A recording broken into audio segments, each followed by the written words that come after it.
ನನ್ನ ರೈತ ಬಾಂಧವರಿಗೆ ಉದಯ್ ಕುಮಾರ್ ಪಾಟೀಲ್ ಮಾಡುವ ನಮಸ್ಕಾರಗಳು.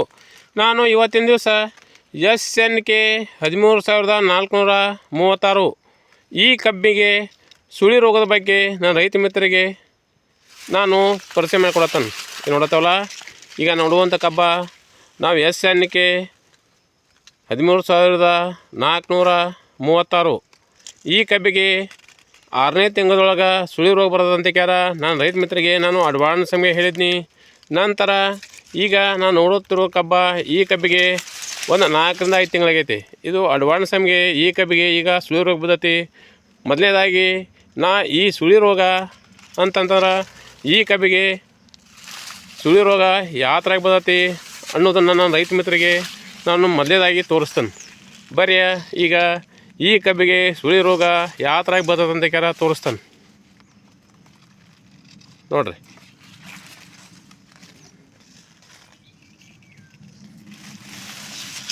ನೋಡತ್ತವಲ್ಲ, ಈ ಕಬ್ಬ ಈಗ ಸದ್ಯ ಸುಳಿ ರೋಗಿಗೆ ತುತ್ತಾಗೈತಿ.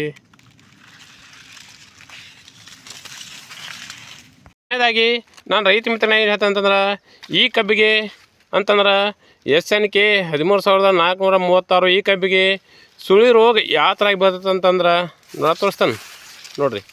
ಇದು ಕಬ್ಬು ಐತಿ, ನೋಡತ್ತವಲ್ಲ, ಇದು ಕಬ್ಬ. ಈ ಕಬ್ಬ ಈಗ ಸದ್ಯ ಆಲ್ರೆಡಿ ಈಗ ಸುಳಿ ರೋಗ ಬಿದ್ದೈತಿ.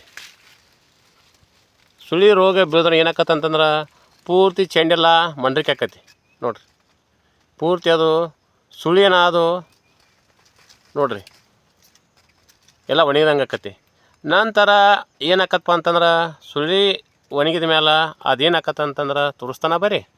ತದನಂತರ ಅದು ಏನು ಮಾಡ್ತದಪ್ಪ ಅಂತಂದ್ರೆ ಕಬ್ಬ ಒಮ್ಮೆ ಹುಟ್ಟಿ ಅಂತಂದ್ರೆ ಅದು ಬೆಳಿಲಿಕ್ಕೆ ಬೇಕಂತಂದ್ರೆ ಅದು ಚೆಂಡಿ ಒಣಗಿದ್ರೆ ಅದು ಏನು ಮಾಡ್ತದಪ್ಪ ಅಂತಂತಂದ್ರೆ ಮತ್ತದು ಆ ಕಬ್ಬಿಗೆ ಪ್ರತಿಯೊಂದಕ್ಕೂ ಕಣ್ಣಿರ್ತಾವೆ. ಕಣ್ಣಿದ್ದು ಅಂತಂದ್ರೆ ಆ ಕಣ್ಣಿಗೆಲ್ಲ ಮರಿ ಹೊಡಿತೈತಿ. ನೋಡತ್ತಾರಲ್ಲ, ಇದು ಪ್ರತಿಯೊಂದು ಕಣ್ಣಿಗೂ ಮರಿ ಹೊಡೆದೈತಿ. ಇದಕ್ಕೆ ಏನು ಕಾರಣ ಅಂತಂದ್ರೆ ಅದು ಸುಳಿ ರೋಗ ಬಂದ ಕ್ಯಾರ ಅದು ಸುಳಿ ಎಲ್ಲ ಒಣಗೈತಿ. ಒಣಗಿದ್ರಿಂದ ಕಬ್ಬು ಏನು ಮಾಡೈತೆ ಅಂತಂದ್ರೆ ಈಗ ಎಷ್ಟು ಬೆಳವಣಿಗೆ ಆಗೈತಲ್ಲ ನೋಡ್ರಿ. ಈಗ ಎಷ್ಟು ಬೆಳವಣಿಗೆ ಆಗೈತಲ್ಲ ಏನಾಗೈತಪ್ಪ ಅಂತಂದ್ರೆ ಅದು ಮರಿ ಹೊಡೆದೈತಿ ನೋಡ್ರಿ. ಇದು ಕಬ್ಬು ಐತಿ ನೋಡ್ರ, ಇದು ಸುಳಿ ಎಲ್ಲ ಒಣಗೈತಿ. ಒಣಗಿದ ಕಾರಣಕ್ಕಾಗಿ ಏನಾಗೈತೆ ಅಂತಂದ್ರೆ ಅದು ಪ್ರತಿಯೊಂದು ಕಣ್ಣಿಗೂ ಈ ಥರಾಗೆ ಮರಿ ಹೊಡೆದೈತಿ ನೋಡ್ರಿ. ಪ್ರತಿಯೊಂದು ಗಂಡಿಗೂ ಇದು ಸಂಬಂಧ ಮರಿ ಹೊಡೆದೈತಿ. ಈ ಥರಾಗೆ ಮರಿ ಹೊಡಿತಂತಂದ್ರೆ ಕಬ್ಬ ಬೆಳವಣಿಗೆ ಆಗೋದಿಲ್ಲ. ಯಾಕಂದ್ರೆ ಸುಳಿನ ನೋಡ್ರಿ, ಇದು ಪೂರ್ತಿ ನೆಲಮಟನೂ ಎಲ್ಲ ಮರಿನ ಹೊಡೆದೈತಿ. ಈ ಥರಾಗೆ ಮ್ಯಾಲೆ ಸುಳಿ ಬೆಳವಣಿಗೆ ಆಗಲ್ಲ ಅಂತಂತಂದ್ರೆ ಬೆಳೆ ಒಳಗೆ ಭಾಳ ಕುಂಠಿತಕ್ಕದಂತ ಕ್ಯಾರ ನಾನು ರೈತ ಮಿತ್ರರಿಗೆ ನಾ ಹೇಳ್ತೇನೆ. ನಾವು ಈ ಕಬ್ಬಿಗೆ ಮುಂಜಾಗ್ರತೆ ಕ್ರಮವಾಗಿ ನಾವು ಔಷಧ ಉಪಚಾರ ಮಾಡಿದ್ದಪ್ಪ ಅಂತಂದ್ರೆ ಅದು ಈ ಥರಾಗಿ ಈ ಕಬ್ಬಿಗೆ ರೋಗ ಬೀಳ್ತಿರ್ಕೆಲ್ಲ. ಯಾಕಂದ್ರೆ SNK ಕಬ್ಬ ಈಗ ಹೊಸವಾಗಿ ರೈತರು ಹಾಕತ್ತಾರಲ್ಲ, ಅವರು ಇದನ್ನು ಕಬ್ಬ ಹಾಕೋ ಮುಂದ್ಕ್ಯಾರ ಬೀಜೋಪಚಾರ ಮಾಡಿ ನಂತರ ಇವಕ್ಕೆ ಹಂತವಾಗಿ ಒಂದಷ್ಟು ಸ್ಪ್ರೇ ಬರ್ತಾವೆ. ಅವನ್ನ ನಾವು ಶಿಲೀಂಧ್ರನಾಶಕವನ್ನು ನಾವು ಸಿಂಪರಣೆ ಮಾಡ್ಕೊತ ಇದ್ದು ಅಂತಂದ್ರೆ ನಮ್ಮ ಕಬ್ಬ ಈ ಥರಾಗಿ ಸುಳಿ ರೋಗ ತುತ್ತಾಗಲ್ಲ ಕ್ಯಾರ ನಾನು ರೈತ ಮಿತ್ರರಿಗೆ ಏನ ಹೇಳ್ತಾನೆ.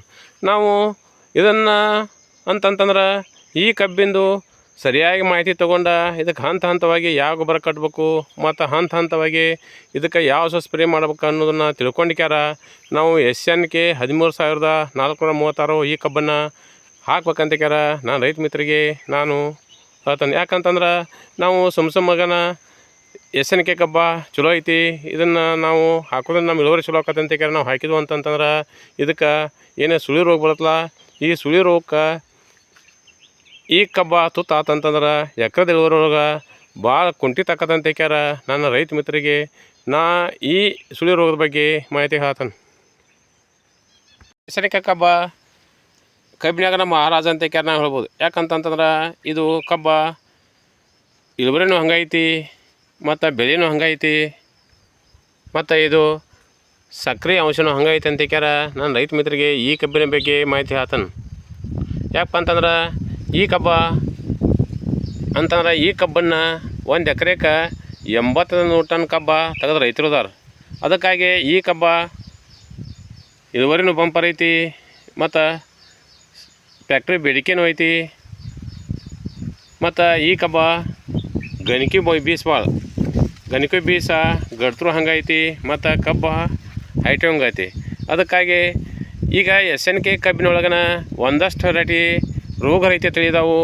ಮತ್ತು ಇದು ಸುಳಿ ರೋಗ ಅಥವಾ ಇದೇನು ದೊಡ್ಡ ಪ್ರಮಾಣ ರೋಗ ಅಲ್ಲ. ಇದು ನಾವು ಮುಂಜಾಗ್ರತೆ ಕ್ರಮವಾಗಿ ನಂತರ ಇದಕ್ಕೆ ಸುಳಿ ರೋಗ ಬಿದ್ದ ಮೇಲೆ ನಾವು ಈ ಕಬ್ಬಿಗೆ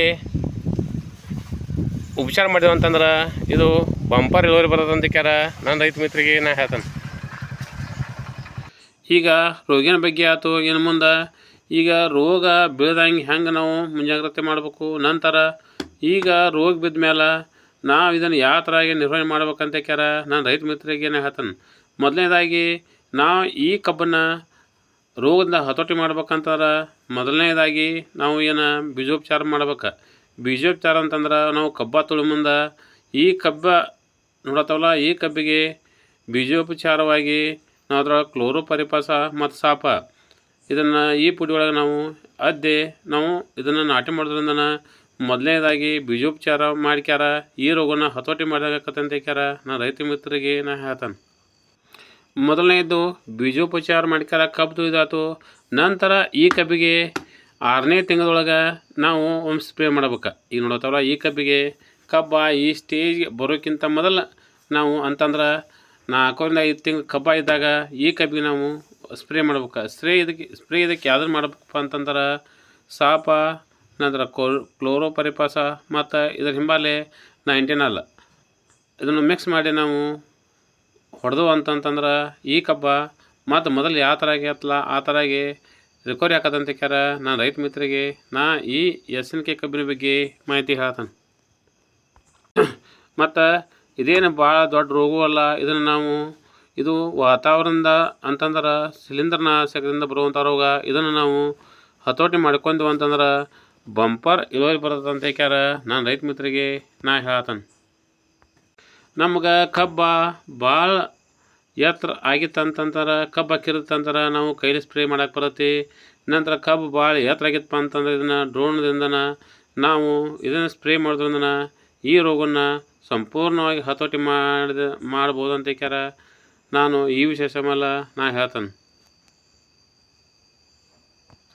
ಕಬ್ಬಿಗೆ ಈ ರೋಗನ ನಾವು ಹತೋಟಿ ಮಾಡ್ಕೊಂಡು ಅಂತಂತಂದ್ರೆ ಈ ಕಬ್ಬ ಇಳುವರಿ ಬಂದತಿರ್ತದಂತ ಕ್ಯಾರ ನಾನು ರೈತ ಮಿತ್ರಿಗೆ ನಾ ಹೇಳ್ತಾನೆ. ಅಕಸ್ಮಾತ್ ನಾವು ಇದೇನಪ್ಪ ಅಂತ ಹೇಳ್ಕ್ಯಾರ ನಾವು ಮಾನಸಿಕ ಮಾಡಿ ನಾವು ಈ ಕಬ್ಬಿಗೆ ನಾವು ಔಷಧೋಪಚಾರ ಮಾಡಲ್ಲ ಅಂತಂದ್ರೆ ಎಕರೆದ ಇಳುವರಿದೊಳಗೆ ಭಾಳ ಇಫೆಕ್ಟ್ ಹಾಕೋದಂತ ಹೇಳ್ಕ್ಯಾರ ನಾನು ರೈತ ಮಿತ್ರಿಗೆ ಹೇಳ್ತಾನೆ. ಅದಕ್ಕಾಗಿ ನಾವು ಈ SNK ಕಬ್ಬು ಹಾಕೊಂಬಂದು ನಾವು ಹಾಕಬೇಕಂತಂದ್ರೆ ಪೈಲ ಕಬ್ಬ ಹಾಕೊಂಬಂದು ಇದಕ್ಕೆ ನಾವು ಬೀಜೋಪಚಾರ ಮಾಡೋಣ. ನಂತರ ಈ ಕಬ್ಬ 4ರಿಂದ 5 ತಿಂಗಳ ಬಂದಾಗ ಮತ್ತೊಮ್ಮೆ ಸ್ಪ್ರೇ ಮಾಡೋಣ. ತದನಂತರ ಇದು ಕಬ್ಬ ಬೆಳವಣಿಗೆ ಫುಲ್ ಆದಮೇಲೆ ಡ್ರೋನಿಂದ ಮತ್ತೊಮ್ಮೆ ಸ್ಪ್ರೇ ಮಾಡೋಣ. ಈ ಥರ ನಾವು ಸ್ಪ್ರೇ ಮಾಡಿದ್ವು ಅಂತಂತಂದ್ರೆ ಈ ಕಬ್ಬ ಈ ರೋಗದಿಂದ ಮುಕ್ತ ಆಕತಿ. ರೋಗದ ಮುಕ್ತ ಆತಪ್ಪ ಅಂತಂದ್ರೆ ಕಬ್ಬ ಮೊದಲು ಯಾವ ಸ್ಟೇಜ್ನಾಗ ಇತ್ತಲ್ಲ ಕಬ್ಬ ಆ ಸ್ಟೇಜ್ನಾಗ ಆಕತಿ. ಅದಕ್ಕಾಗಿ ಎಲ್ಲ ನಾನು ರೈತ ಮಿತ್ರನಾಗ ಹೇಳ್ತಂತಂದ್ರೆ ನಾವು ಈ ಕಬ್ಬು ಹಾಕಬೇಕಂತಂದ್ರೆ ನಾವು ಇದು ಮುಂಜಾಗ್ರತೆ ಕ್ರಮ ಮಾಡಿದ್ರೆ ಕಬ್ಬು ಹಾಕಿದ್ವು ಅಂತಾರೆ ಇಳುವರಿ ಬಂಪರ್ ಬರ್ತದಂತ ಕ್ಯಾರ ಹೇಳಿ ಎಲ್ಲ ನನ್ನ ರೈತ ಬಾಂಧವರಿಗೆ ನನ್ನ ನಮಸ್ಕಾರಗಳು.